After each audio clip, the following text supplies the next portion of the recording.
Welcome, one and all, to another fun-filled Find My Past Friday.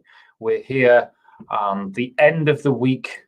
The top of the hour will end again. We're beginning at the same, and we're going to be talking about all things family history from start to finish. It's our little chance to grab a moment to relax, sit down, and think about our own ancestors and just leave the world on the outside for a little bit. We've got some great records to talk about. We have a question of the week. And as usual, I'm sure this will go in all manner of different directions, depending on your questions, thoughts, and comments. So that's what we're here for most of all. And that's what we enjoy. I see some people saying hello already. Hello, Anya. Hello, Karen. Hello, Rosie. Hello, William. All kinds of places around the world as well. Flo is here from Oregon. Linda from Northern Ireland. Kelly is here. We're getting the gang together. How exciting this is. I see Sue in Guildford, Heather in Edinburgh, just like me, and Marion. So it's a very sunny island, which I know is quite rare. So enjoy that, because we don't know how long that might last. And Jill, we have from Saumur in France. So we're very international as well. We see Karen in Enfield. Anya said the sun's been out in Fife. I'd like to see the weather coming in strong everywhere. I know some of my colleagues in the United States have snow at the moment, so do let us know if you have anything like that. I see Kathy's here from Ohio, and Paul is here from Boston. Victoria said ciao. Well, ciao, avanti tutti to all of you.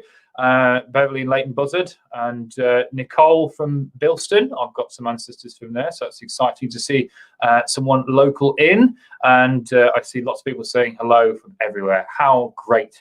I'm going to give you maybe another few seconds just to make sure who else is in, but it looks like the numbers are getting up and everyone is ready to get started. So we have a lot to talk about. And as usual, we're going to start with the biggest element, the most exciting thing. It's been St. Patrick's Day this week. I know of no other saint around the world that is so popularly received on their saint day, other than perhaps maybe St. Nicholas and Christmas Day, I think. But there are so many great events, festivals, occurrences, perhaps not so loud and riotous as they have been in previous years. I don't know if they still turn the river green in Chicago with the restrictions and things we have now, but around the world, everyone is celebrating their Irish heritage, myself included. I think it's something like a quarter of the people in Britain have at least one Irish grandparent. So it's a really admirable statistic, and the Irish get everywhere. If you haven't found Irish ancestors, keep looking. They will appear.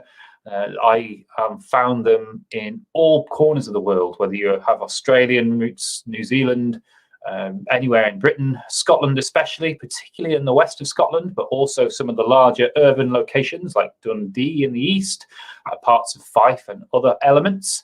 Then, of course, the United States and Canada, big communities of Irish people there. And I've been reading about other smaller Irish communities in places as far afield as Mexico, as Argentina.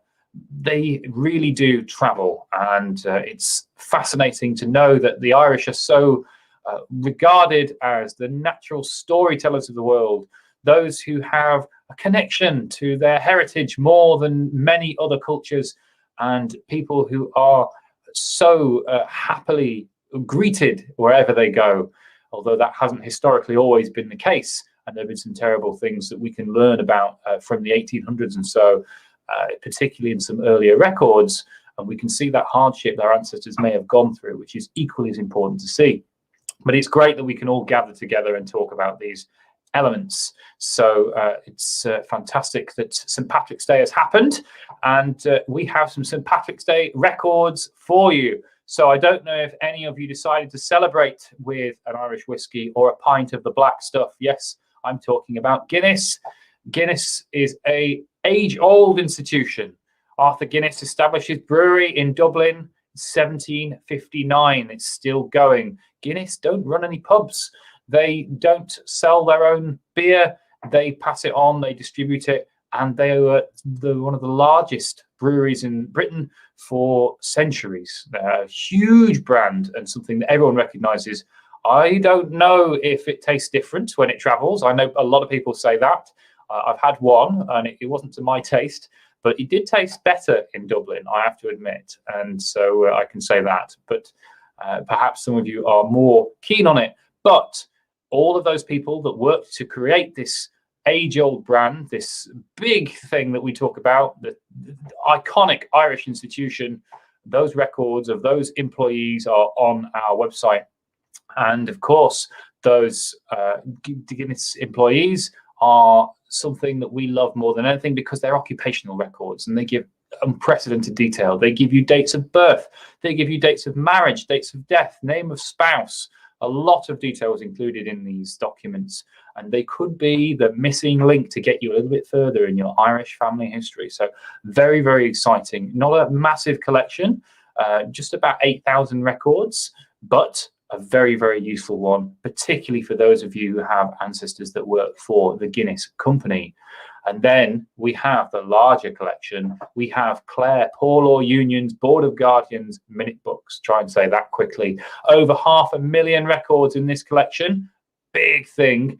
It contains workhouses from Corofin, Ennis, Ennistimon, and Kilrush Poor Law Unions.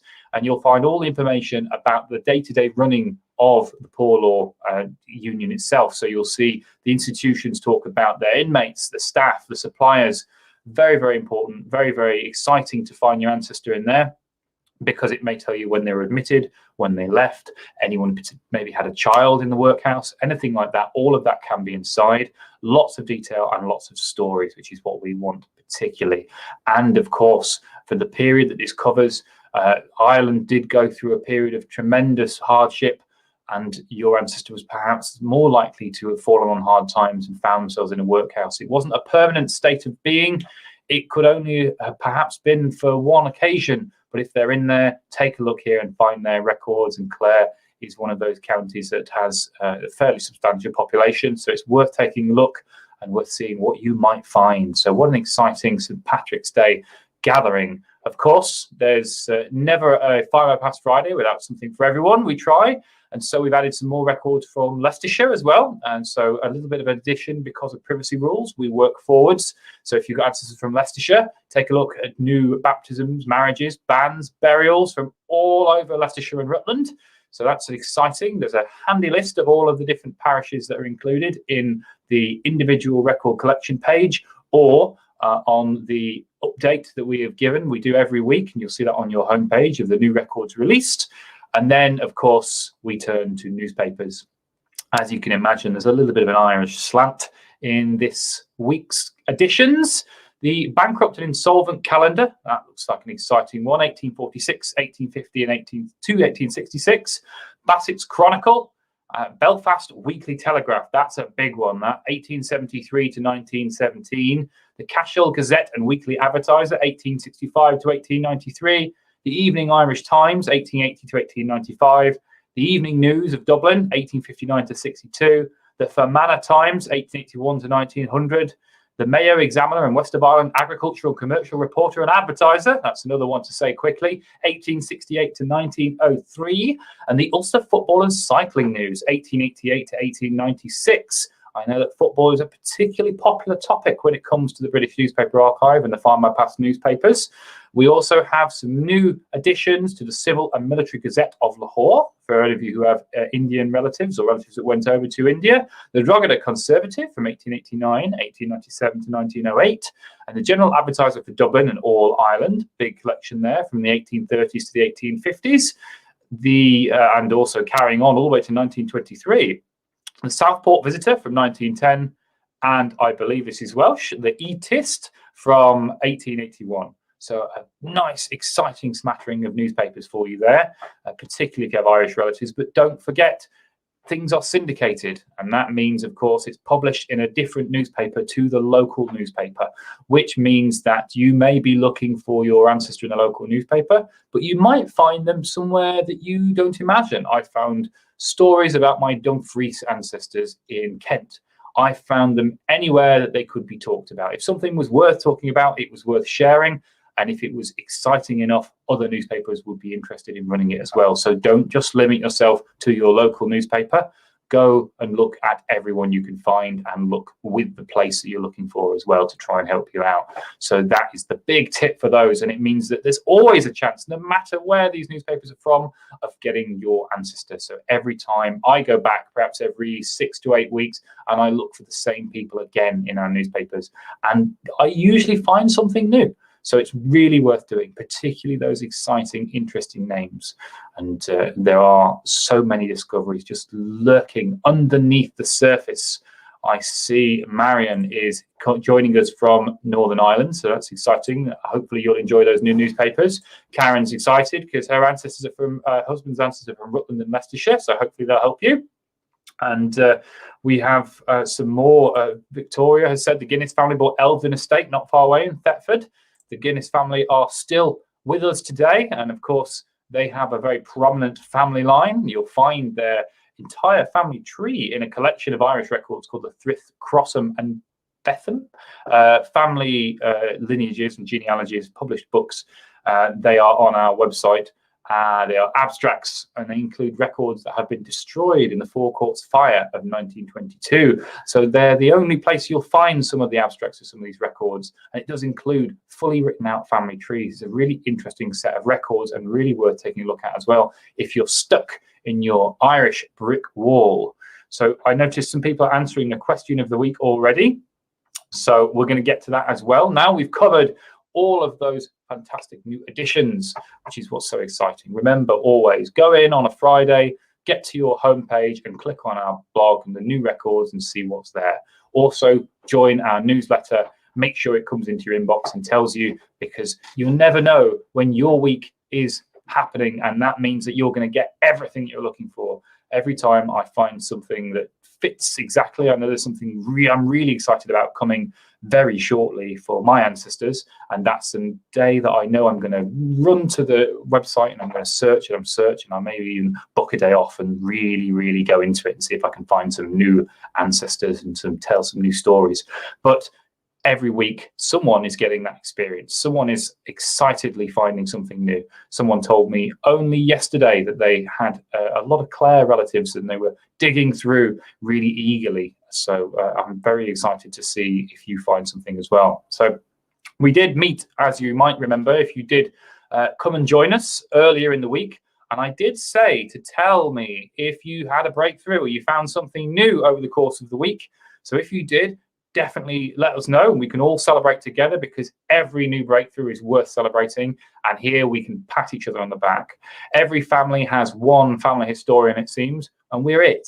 So of course, quite often I'm sure you're in that boat where a lot of the family are not as interested or as excited as we are. So here's the place to share it, and here's a place to get that applause and get excited, because we're all equally excitable, and that's what we like. We're sharing our wonderful hobby together, which is what matters most of all. And I see, here we go. So let's take a look at all of these answers to the question of the week as well. We talked about the Industrial Revolution. I'm fascinated by the Industrial Revolution because everything changed. It's the moment that history, I think, particularly in Britain and Ireland, was almost static is probably the wrong word, but it was very slow to evolve and to change over centuries. And then the Industrial Revolution gave it a real kick. And that kick was, in some parts, not as well received as it could be. And it changed society in so many ways. It's very hard to really overstate how different society was in the space of around about 80 years. I know someone asked what years was the Industrial Revolution. It's kind of open for debate, but people will say perhaps maybe around about 1740 to 1840, something like that would cover you, I think. But it's essentially the moment that technology changed society irrevocably. We have new railways, roads, industrialization on a scale that meant that towns were more viable, urbanization. People could travel longer distances for less money. They didn't have to work as long hours. It meant they could do other things. So you see more social change. There are people clamoring to get involved in things like politics because, of course, the aristocracy ran everything up to that point. You have a new class of industrialists and people who were making money from nowhere, and that changed the fabric of society. Everything changed. We have cities that have arisen from almost nothing. Glasgow, Manchester, Birmingham, Leeds, all of these cities were very, very small. And then the Industrial Revolution happened and they became very different. Places that had seen huge growth, rampant growth that was hard to even fathom. And perhaps in our ancestors' lifetime, they might have seen this happen before their very eyes. I know that we talk about how things have changed, and I can't imagine how much different it must be to see that in front of you. In Dundee, where I lived up until just recently, they have one of the early jute mills left and surviving. It's a fantastic museum if you get a chance to go and see. And when I went around some years ago, I don't know if she's still there, but there was someone who teaches you, shows you around, who was one of the original girls who worked there when she was a little girl, when she was very small. And so she worked when there were hundreds of these machines doing the jute milling, and she could explain how everything worked and what happened. But the sheer scale of these new technologies and the amount of people working in these factories, the workshops of the world that really brought people in from all these rural areas, these small parishes, to become part of a city and to live in what could be cramped conditions in search of fortune and a better life. And people did it willingly. People moved countries in a way that they would have never even dreamed of in the 1500s and 1600s, where they possibly might have only moved maybe around a 20-mile radius. Now they can travel an ocean, and that's something that is unfathomable to some people. It's something that perhaps maybe they might have just thought, is it a thing we could do? But now it's something that everyone dreams of, and everyone puts their plans aside, saves their money, ready to make their wonderful leap forward. And so that's something to really be excited about. Even if your ancestors didn't move or leave, the Industrial Revolution will have changed their lives. And so let's take a look at some of these answers. Sue has given us quite a list. Her ancestors were professional soldiers before the World Wars, fighting, I guess, in the Napoleonic Wars, and later there are many different conflicts, many soldiers in different armies around the empire as well, because, of course, they didn't use local soldiers until later in the 1800s. If you see someone in different parts of the colonies, in India, in Australia, anywhere else, then they were the Caribbean, they were British up until later. We stokers and seamen in the Royal Navy, Coast Guard, gardeners, nurserymen, servants, coal porters, paper mill workers, butlers, carriers, a massive list there, keeps going. And that just shows all of these different occupations in our ancestors' lines that can really tell us something about them and how they lived. And there are a huge amount of records as well that can help to tell that story. We can find Daphne as well saying a lot of her Scottish ancestors were in the army. Scotland was perhaps disproportionately providing soldiers for the army. Same with Ireland as well. And they did travel all over. Take a look at our military service records and see what you can find in there, particularly for those who maybe went to the Caribbean, etc., which actually was a little bit riskier than it might seem. Even though there was no particular conflict, disease and any kind of things like that can also cause quite a lot of harm. And so it wasn't as safe as it may seem, and definitely not a holiday that we may be assuming right now. I see Josephine has ancestors with iron puddlers, and her great-grandfather was born in the Black Country, travelled to Scotland, then Durham, across to Cumbria, and then to Yorkshire. You see, that's the kind of thing that you could never have imagined to do until the Industrial Revolution happened. When railways come, then things can happen. When roads become easier to traverse, things can happen. That's what makes this exciting. Take a look at maps, always we say, but always look at contemporary maps and modern maps and see the difference. Look at maps when your ancestors are in the area. Look at maps just after they've left. If there's a new railway that suddenly appeared, follow that line of the railway and look at the different stations along the way and see if they're in these particular towns, because it suddenly became far easier to get to these places. That's what we're looking for. We're looking for a clue. Any clue that we can find for those people that go missing, and this might be how to do it. I see William is saying that the Far East newspapers are very detailed. The Chinese ones are very good. That's true. A lot of the colonial newspapers are full of detail because they're reporting on things for people back home. So they wanted to make sure that as much was given as possible information-wise. And there are many that we get from the British Library as part of that British newspaper archive. And find my past newspapers. We have them from India. We have them from the Caribbean. They are brimming with information. Let's see what else we have. And we have Hillary's got some more to look for in Leicestershire for the more recent events. That's good. They're very happy to see people enjoying the new records. And we see Sue saying that most of her father's family were in coal and steel in Merthyr Tydfil. There's a lot of people working in those industries, I can tell you, particularly in the West Country, South Wales, the west of Scotland and the lowlands of Scotland. And then that fabric changes again as we get towards the 20th century. And you'll see people move again and they try and find work and keep going.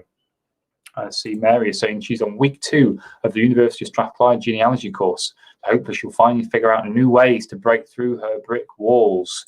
There's always a case for learning more about family history. Anyone who tells you they know everything about family history is mistaken. And that's something that I believe massively.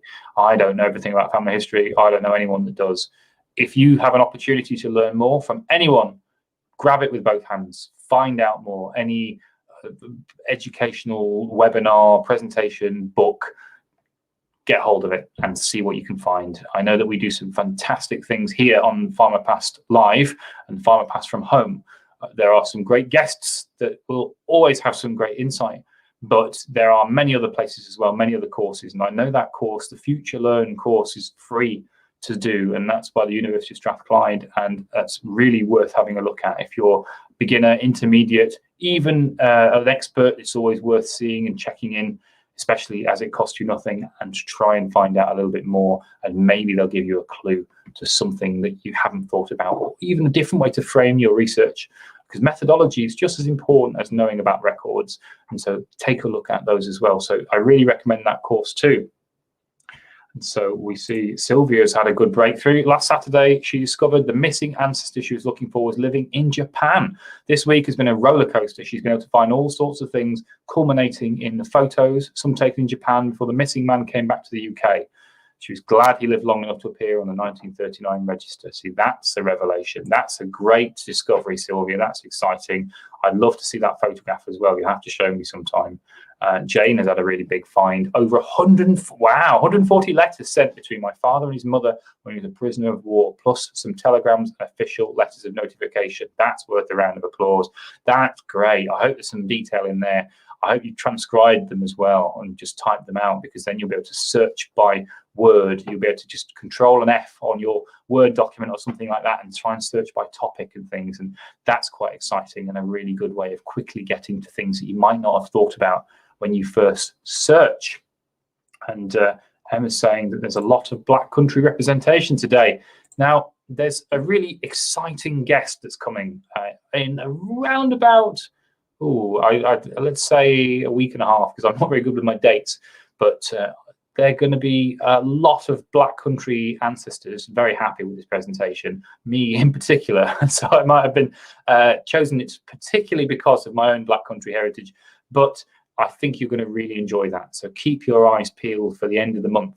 We have someone very special indeed who's going to tell you everything about Black Country history and also about the Industrial Revolution. So it's going to be something that perhaps dovetails a little bit in with this.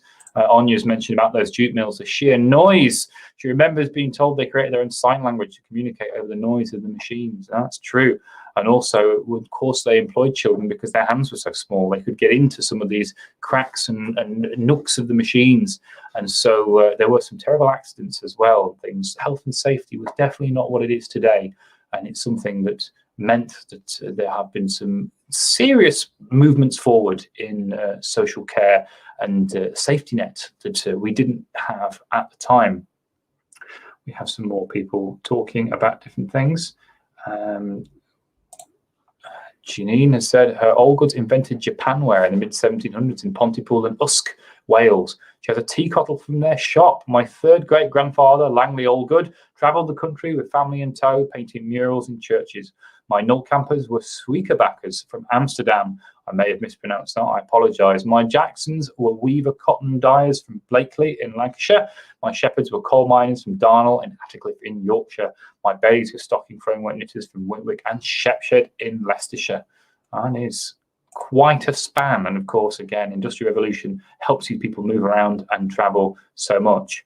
Lloyd has said that they see people from the 1600s plus traveling 200 miles or so to marry or get baptized. It did happen. It wasn't something that was impossible. It's just a lot rarer and a lot more difficult than it was later on. So as we make these rules and we apply these logical steps, there's always one, isn't there? And sometimes, and usually, it's our ancestor that is the one, the exception. But for the most part, there are things that are likely and there are things that are more unlikely as we go further along. And it's when you lay these probabilities out, I think it's Sherlock Holmes, isn't it, that says when you lay down every possibility and rule out the things that are impossible, then whatever's left, however improbable, is your solution. And that's what we do with family history, really. We try and find evidence. We find corroborating evidence to see what the evidence is and what it tells us. And when we get to the facts, then that's what we add to our family tree. If you've got one record that might be the one, then it's not really proven until you can get another record to corroborate it and to confirm what you have. So that's what we're trying to do. We're always trying to triangulate. We're trying to add as much as we can. And that's why having a patchwork of so many different records is so important. And that's why websites like Find My Past are essential for a good researcher, because you can look at as many records as you can at the blink of an eye. I'm always fascinated by my great uncle's family history research that I got a look at some years ago, and he'd passed since, but I could see where he struggled, and I could see the bits where he had found something like a death record, some Scottish death records with details by an informant talking about where someone was born and what their parents were called. And of course, that person might not remember correctly or might not be right about what they had. So the place of birth was incorrect. The place of birth was what this person thought was right, and it wasn't at all. And so I could see, and I knew when I saw the things that he'd written in his little family tree on paper, where he'd got that bit of information from. But now, with the blink of an eye, we can press a button and we can search millions of records, and we can find things and start to lay things out and look in detail in places that I think my great uncle would never have dreamed of looking at passenger lists or looking at things that would have meant he would have had to spend several months going through page by page in the off chance that he might find the right person. And we can do that in seconds. And that's why we're so lucky right now to be in family history at this point, because every day it gets a little bit easier, and our task becomes less about finding the records and more about interpreting them. And that is something that maybe we need a presentation on at some point, because that's a very fine art and a very heavy skill, something that does take a lot of experience and a lot of trial and error. And everyone starts somewhere, and that trial and error is what makes us a genealogist. So don't give up, take heart, ask other people, use our Find My Past forum, talk to people here. There are always people who are willing to be your second pair of eyes.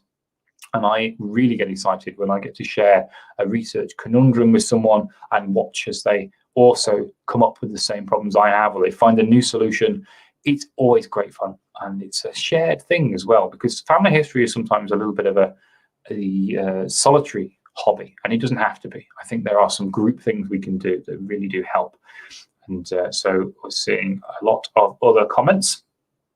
And William said passenger lists can be super confusing as well. Looking to the finer details can often be very helpful or make the search for the person more complicated. That is true. There was a minimum requirement that the Board of Trade decided for British passenger lists what had to be included in these forms, but different passenger lines had different forms, and some gave you more information, some gave you different information, and they can be a little bit of a nightmare. They get a little easier as you move later on, and I always try and find the corresponding other part of the journey. In particular in the United States, Canada, all these places, Australia, you have more detail, people arriving. Governments are more interested in people who arrive than people who leave. And that's generally a rule that applies all over the world. So when you know which ship your ancestor may have left on, if you're not so sure if that's your ancestor, that's okay. Find the arrival and see what it says about them there, because it might give you more detail and help you rule them in or out, which is what we're really looking for. Hillary has said they have just found a missing child in the birth indexes, so they're now looking for christening and burial. That is exciting. That is another great addition and a great thing to celebrate. I love seeing everyone's victories because it inspires me to make sure I have to have one this week. I'm going to chase it down, and I'll do something this weekend, I'm sure, I promise. Dave has said one branch of the tree were coal miners in Staffordshire and moved to Yorkshire when the mines in Staffordshire were running down and new pits have been opened here. They walked from Staffordshire to Barnsley. Now, that's a long journey. That's something that's certainly going to be memorable. I actually know someone who's recently decided to follow the path of his ancestors, and he walked right the way across Denmark in full Viking gear. It took him 17 days to travel that distance, and I think he raised some money for some good causes while he was doing it, and a lot of people thought he was very, very mad whilst doing it. But he has said unequivocally that he would never do it again, and it's something that I think we can all approve, but perhaps let them do it for us and on our behalf rather than having to go through it ourselves. And let's see what else we have coming through. Just keeping up with all of your comments. It's great to see you all chatting and gathering together. Lots of people talking together. Linda said that Guinness definitely tastes better in Ireland, so that is interesting. And I see Kelly is saying that she is originally from Birmingham, so you'll enjoy this new presentation coming at the end of the month. And I don't want to reveal our special guest, but I know they're preparing at the moment, and they've got some really good ideas as well, so it's very, very exciting. And we see other people here. Marion is saying that Irish relatives are mainly labourers. English family from Sheffield in South Yorkshire and Ashover in Derbyshire. Miners, steelworkers, teachers, women are mainly needlewomen. See, there's an idea that all women were homemakers during the Industrial Revolution and Victoria era, and that's not quite the case. A lot of women ran businesses, and a lot of women ran them either it's for their husband or in place of their husband, or even sometimes in their own right.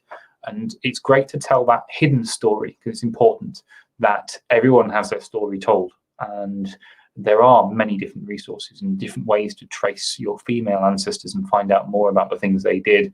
I know my colleague Mary McKee did a presentation some time ago about tracing female ancestors, and it is another skill to have in your arsenal. And it's a very important one as well, particularly in some places. Don't forget to use someone's maiden name as well as their married name when you're searching, because they didn't take it in the same way. They would sometimes keep their maiden name until death. They would just be married to someone else. So that's worth looking at. If you can't find someone, make sure that you look at with both names as well.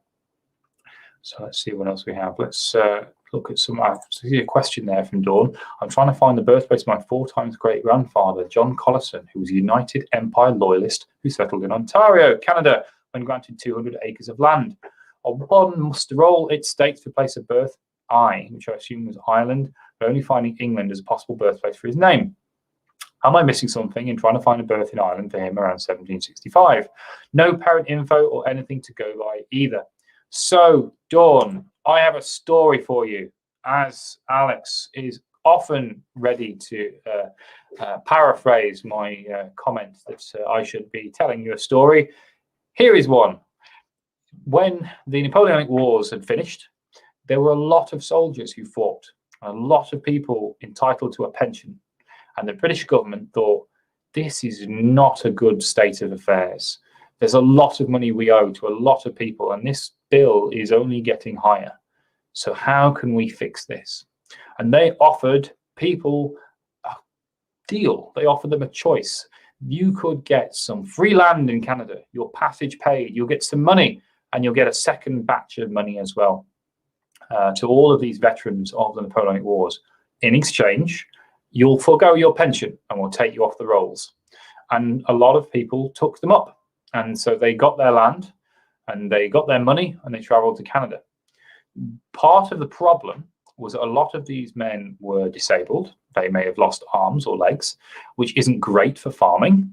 And a lot of them were middle-aged or elderly. Again, not perfect for back-breaking labor.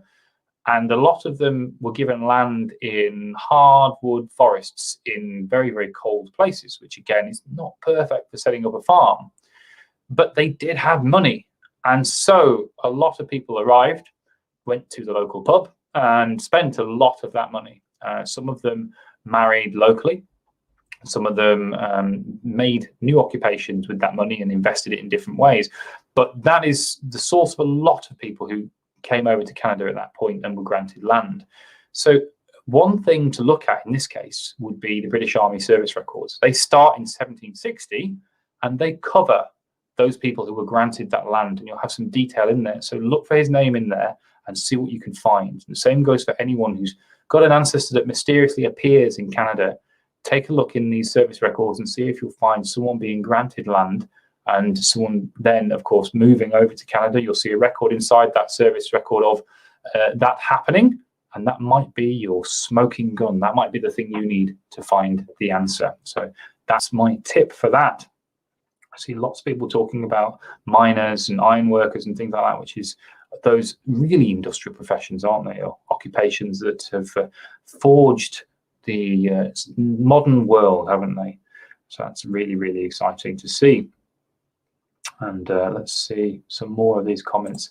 Eleanor is talking about breweries and related occupations. Her 3 times great-grandfather and his son were coopers in the late 1800s. How do I research this fact from both available censuses? So in terms of that, it would depend. I would assume that they don't work for a large company or anything like that. There may be some records of a company somewhere, but I wouldn't be looking for that really. You might find some records in Burgess Rolls or something like that. It's always an option depending on where they are. Take a look for that and look at some guild records. But mostly, I think you're probably looking for more information about them in particular. So try and extract every piece of information you can from the records that you have. So you've got your census records. What about your birth, marriage, and death records? Have you got the civil ones? Have you got the church ones? And then take a look at other things. If they were coopers, and if they were particularly good coopers, and they perhaps had a large practice, then you might find them in earlier electoral rolls, possibly from around about 1888 onwards. And so that would be where I would go to begin and try and find a little more. Trade directories are a great start as well. And you might find the name of the company that they had or they used, perhaps what they worked at, and then you can start Googling that and you might find photographs, you might find details, you may even in a local archive find detailed accounts or records. These records do exist. They're not comprehensive, but they are around and they're really worth getting hold of. So take a look in that sense, and that can help you incredibly. And let's see what else we have. Christine's great-grandfather was a nail maker in Worcestershire. So supporting all of these professions. You see, when the mines and the ironworks and iron mills came, a lot of supporting jobs came as well. Blacksmiths, horseshoe makers, all of these things, saddlers, were needed in a different way. So perhaps your ancestor didn't work down the mine, but they were definitely making their living from this mining industry because of the money that was flowing through at the time.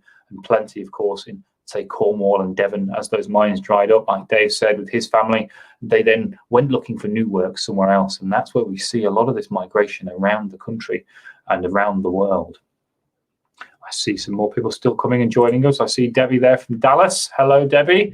And I see other people talking about being on the course from the University of Strathclyde for genealogy. Christine as well is in Ontario and on that course too. It's exciting. Enid said if the local census taker could understand the broad Irish accent with luck, they might be found. Then when the tin mines in Cornwall closed down, many of them moved to Durham coalfields instead. Yes, my ancestors also moved from Cornwall to Scotland back in the 1860s. For the exact same reason in Cornwall, as things dried up, people moved around the world and around the country. It was a big thing. And of course, your ancestors may not have been miners, as we said. They may have been supporting the mining industry, but when the money goes, they've got to find work somewhere else as well.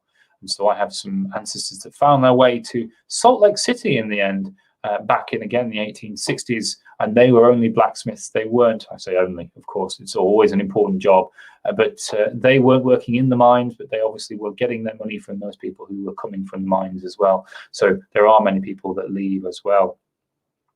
So let's see what else is coming through. It's great to see everyone talking. And Beverly has said in the Kingsguard Dragoons, their ancestor was there, killed at Waterloo, a vicar, a schoolmaster and surveyor, a midshipman in the Royal Navy who came to Canada for a land grant. So we talked about those land grants. There we go. There's another one fascinating how it's a start of so many different family stories. I love those moments where a family just changes, and it could be a split second, and whoever's undertaking that change and undergoing it has no idea that this is the moment that their family story changes forever. And we may have undergone a few of them ourselves and never even know. And maybe in a century's time, someone will be looking back and saying, wow, did they realize? And that's the kind of thing that really excites me. So it's great to look back and see that. And I see Janine is saying that her family were Coopers, and her second time's great-grandfather was a Cooper at the Guinness breweries. And that's why these new records this week are going to be exciting. Take a look, Janine, and you might be able to find your own ancestor in these new records. It's wonderful to find when someone's exact record of note is here this week. So that's a very exciting one. And let's see, more people working in mines. Maz's ancestors moved from the Somerset Levels to South Wales to work in those mines and ironworks. A lot of people came from further afield to these new urban locations and did find their work in these mines, coal pits, quarries, etc. Oh, Kelly, a few ancestors who were gun lock makers and filers in Darlaston and Birmingham in the early to mid 1800s. I wonder if your ancestors worked for my ancestors, because they made gun locks and they filed them. And one of them had quite a large factory there at the time. He employed about 60 people. And I think that was the largest one in Darlaston. So that's interesting. You have to tell me a little bit more about that. And maybe we have a little connection. It's funny how some people's ancestors could have walked past each other. And although they're not blood relatives, they have a little bit of that strange connection. And we do live in a very small world, no matter how large it seems on the outside.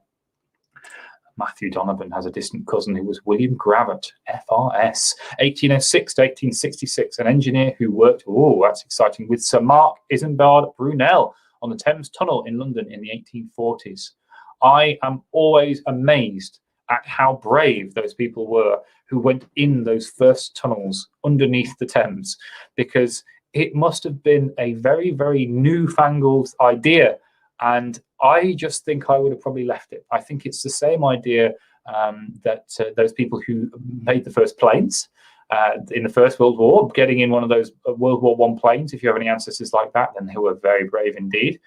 I know that Napoleon was shown a steamer at one point when he was in charge and around, and he said it was mad. He was said, why would you make this ship go faster by lighting a bonfire under the deck? And he just dismissed the whole idea as insanity. And so this is the kind of thing, I think I would have been probably in the same camp, and I would have definitely not gone underneath. I was reading only this week about some of the early proposals for a channel tunnel between England and France, and there were some as early as 1812. And obviously they didn't go ahead, but it's amazing that these engineering feats could have taken place at the time. And it's fascinating. We look at the London Underground and places like that happened during this period, and you think whoever has the mind that can make these come from nothing is something to really admire. It is fantastic and fascinating. I see Roxanne as well has ancestors of miners in Cornwall coming to the US.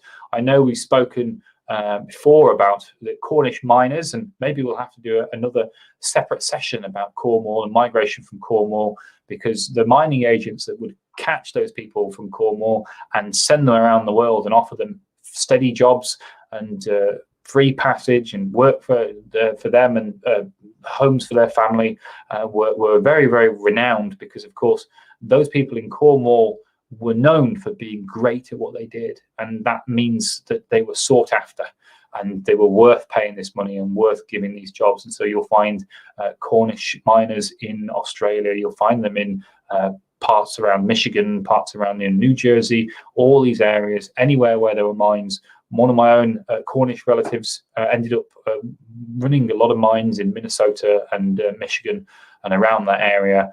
And I think it was someone here, I think it was Hillary, if I remember rightly, said that whenever you find a hole anywhere in the world, you'll find a Cornishman down it. So I remember that statement very, very well, and I think it's very true. And Kelly, my gunlock maker's surname was Whitehouse, so was mine. So we might have to have a chat. That is interesting indeed. I like it when things come together. It's amazing how many relations we have found in this Find My Past Live, whether it's me to Ellie or other different people who've been talking in the comments, finding they're related. It shows what a small world this is. Definitely, Diane is saying they'd be very interested in a session about Cornwall. That's good. I think we'll have a look for that. I know there are some Cornish people I know that have some great expertise and might be able to help us with that.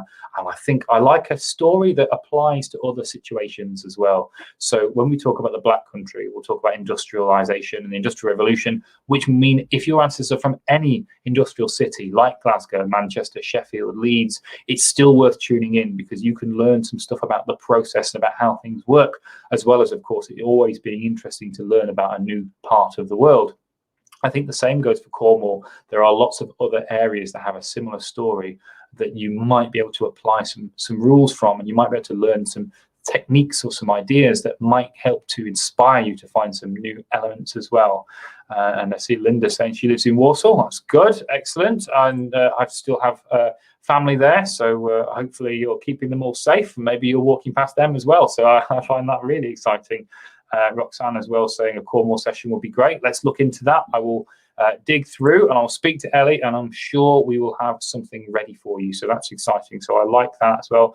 I know Anya has talked to me about her Cleland cousins. We haven't yet found a connection, but maybe just underneath the surface. It is exciting that we, again, we're all finding out that you are all my cousins, which is exciting because I think by the end of this, maybe in 2 or 3 years' time or whenever else, we'll find out that this is just a large family gathering. I think we'll get to that point where all of these people watching are all going to be related in one way or another. I see other people with white houses as well. If your white houses are from Darlaston and around that area in Staffordshire, then definitely we all need to talk. It seems that our white houses get everywhere. This is fascinating, really interesting. And I see Cindy saying she's got lots of Penningtons who are miners in Lancashire, also moved to Cornwall, and some went to Pennsylvania, also using their mining skills. If your ancestors leave somewhere like, let's say, Cornwall, anything like that, take a look at the local newspapers and see if there are any ads telling people, perhaps looking for miners and saying there are opportunities in certain places, and then go and look at records in those certain places. They may be advertising for certain mines in certain locations, and that might help you. I know in my particular area of Cornwall, they were looking for mines in New Jersey. And so that was where I found one of my ancestors, because the mining agents would set up, and they would set up in one town and they would say, right, you're going to come and work in my mine over here. And they were paid by this particular mine. They didn't really have a choice of different mines that they could send people to. They worked for one company and they were trying to send everyone to their company's mine. So that's how it would go. So take a look at those newspapers and you might find something useful. Jackie's asked for a session on South Africa. I'll have a look into that as well, and I'll see what we can do. It's great to see all these suggestions for sessions. We're always excited to talk about new things and to hopefully get some more experts involved. So definitely we'll have a look for that and we'll see how it goes. And we see Linda saying that we are all related, and that's true. If we go back far enough, we definitely are. But it's exciting to know that we've got some really close connections too. And I see Angels are in West Bromwich, and mine are, they also went around to West Bromwich as well as Darlaston and Bilston and places like that. So it seems that we're making a bigger and bigger family group here. And William is saying to take a look at the information held at Chatsworth. The Lonsdales owned a mine in Cumberland. The Lonsdales and Cavendish family are cousins, and the bulk records are at Chatsworth. That is interesting. That is one of those extra things to see. Rosie has trying to find a connection between 4 Badley brothers from Stoke-on-Trent who played professional football 1890 to 1911. So excitingly, those newspapers are the best place to look for this kind of thing. It's the perfect place to find out more. There's a great title, which would depend on how professionally they played football, but I love it. It's called The Scottish Referee, and it covers all of Scottish football. If your ancestors came up to play, they may be included in there. But there are also lots of local sports pages in all of these newspapers, and really worth taking a look at. It's a great session in itself if we started to talk about sporting ancestors and sporting greats, because there are some more as well. And we see, here we go, Roxanne saying she thinks that New Jersey is where our Cornwall ancestors settled, but it may have been Pennsylvania. Most of their families in New Jersey. It's hard to keep them all straight. I know that feeling. My Sicilian side is mostly in New Jersey as well, and so it's very hard when you get to that kind of thing and everyone overlapping each other and moving around. But definitely take a look at those local newspapers if you know where in Cornwall your ancestors are from, and you might find the ad or the idea that set things going, and it might give you a mine name, Roxanne, and that will help as well, because you might then be able to track down some employment records or find out a bit more about the company, and that might give you some ideas about what could go forward. We see some more. Patricia's got Elizabeth Whitehouse, maybe born in Warsaw, married Daniel Darby, who was in the leather industry, son of the gunlock maker David. This is fascinating. So many Whitehouses, so many possible connections that everyone is now coming together. I think maybe instead of a Black Country presentation, we might need to just do a presentation on the Whitehouses of Darlaston and West Bromwich. But it's very interesting that we're all coming together. Oh, Beth has a sporting ancestor, a boxing great-great-uncle who was known as Hippie Homer, real name William Homer. He was one of the last bare-knuckle fighters from Birmingham and boxed in the UK and the USA. I don't know if you know the story of the famous, massive boxing match that was illegal, the one that was huge. I can't remember the name of the protagonist, but it was in the Victorian era, and it was fated to take place in this field outside of London. And of course, because it was illegal, there was no railway stop or anything like that, the trains would break down for a little while just outside this field and let a lot of people off and carry on going. And this fight was so important that even the Queen wanted to know who won, despite it, of course, yes, being illegal. So bare knuckle boxing and things like that was a very prominent sport in the Victorian era, and it's obviously a lot safer now, but yes, it was a dangerous thing to play, and some people did make their fortune from it there, and you can find some of their graves in some of those magnificent cemeteries in London as well. See, Cindy lived in Birmingham as a child, and there was a Whitehouse family living down the same road. This is I love how Find My Past Fridays has the unique capability to take a new tangent and a new angle and go down a garden path and find something completely new and exciting, and you'll only ever get to see it if you're there at the time. And this is one of those things that is unexpected and welcome. It's great to see, and it's just fascinating. And every week you get something like this, whether it's Alex finding a new thing or going in a direction, myself, Jen, anyone, any of these great presenters, and your conversation is what drive this. And everything we talk about, we bring out, and we say we're talking now about sports people. We've got the Industrial Revolution, our new records, everything we can think about is here, and it's all on the table. It's exciting to see your discoveries as well, and we've got some more time, so if you have found any more this week, tell us and we'll share in that. But there are lots and lots of great things that we talk about every week, and that's why I'm so happy to be here and so excited. Deb has asked, how do you find more about those who serve time in debtors' prisons in London? There should be some records, I think. I would start with our Crime, Prisons and Punishment collection. I think there are some prison records in there, and it would depend which debtors' prisons. Some are more notorious than others, and you may find other elements of information. So I know that Fleet Prison, for example, had a bit of a reputation for its marriage trade in the same vicinity. And I know one of my relatives who was in debtors' prison at the time got married at the same time. And so there's other places you may find some information, but definitely start with those criminal records. We have a huge collection of those, and they are really, really interesting, and all scanned in colour, original handwriting, beautiful to look at. And that's what we really like as well. And Daphne said a DNA session would be good. Well, that's good. I know we can definitely look into that. I think that's an important one. And we have lots of more sessions planned as well. So I'm definitely going to look into that. Janine said, my dentist is Dr. Whitehouse in Utah. It seems everyone has a connection now to Whitehouses. This is a big one. As Kelly said, Whitehouse is united. It is a new thing. And Victoria's found Whitehouse on her husband's side in Yorkshire. I'm going to have to look into the popularity of this name. If it's a relatively rare name, then I'm even more surprised. What a day this has been. And as Karen says, we're down the White House rabbit hole. We definitely are. And Karen's had a very good point about debtors as well. The Gazette is a great place to find details of cases of debt, bankruptcy, etc. Go and have a look for the Gazette on Find My Past, the London Gazette, the Edinburgh Gazette, the Belfast Gazette, and the Dublin Gazette. We have extracted names of individuals from that collection, and you can search them only on Find My Past. Although you can see the records elsewhere, you can't search by name in the same way as you can here. So definitely take a look, and you might find a little bit more information, as well, of course, as the normal newspapers that we have so many of, and they definitely cover things. Claire has asked, what is a White House? And basically, a White House is what seemingly an ancestor of everyone in this room. So there definitely is a story that we're cooking up. And this is, I think, one of those cases of, if you've ever seen the movie Spartacus, I definitely feel like that at the moment. We're all going through.